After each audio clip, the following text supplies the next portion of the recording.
দিয়েছেন এবং আহ্বান করেছে। আমরা তার কথা এবং আল্লাহ তাকে প্রার্থনা করি এবং জান্নাতুল ফেরদৌসের উচ্চ মাকাম তাকে খুদা হাফেজ। বাংলাদেশ জিন্দাবাদ। চলছে আমাদের খালেদা জিয়া জিন্দাবাদ। তারেক রহমান জিন্দাবাদ। জেলা শাখার সংগ্রামী সাধারণ সম্পাদক কামরুল হাসান কায়েসকে বক্তব্য বিসমিল্লাহির রহমানির রহিম উপস্থিত রয়েছেন আমাদের প্রিয় নেতা, প্রিয় মানুষ। তার রাজনীতিবিদে ধ্বংস করার পিছনে তার স্ত্রী এই ফরিদপুর ৩ সদর আসনে আমাদের প্রিয় নেত্রী তাদেরকে বলি, আপনার তাকে সুন্দর পরামর্শ আগামী দিনে ফ্যাসিস্ট আওয়ামী লীগ সরকারে যারা নির্যাতিত। এখন বক্তব্য রাখার জন্য অনুরোধ জানাচ্ছি স্বেচ্ছাসেবক দল ফরিদপুর জেলা শাখা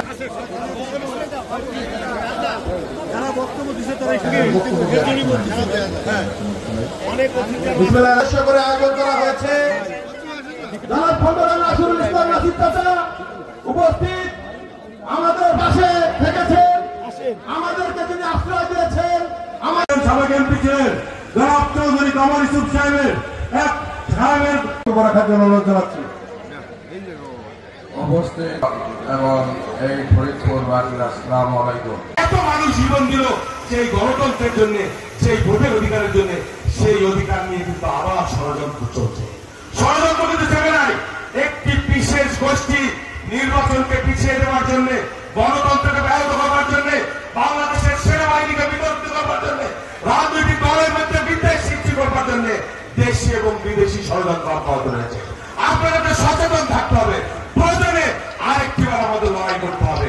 শেষ নয়, বাংলাদেশের মানুষের গণতন্ত্র প্রতিষ্ঠা লড়াই, ভোটের অধিকার প্রতিষ্ঠা লড়াই।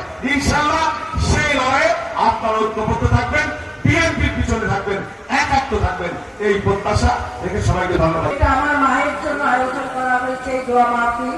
এখানে আমার কৃতিত্ব আসলে একা না, কৃতিত্ব সকলে। আমাদের এখানে নেতা কর্মীরা কষ্ট করে এই সুন্দর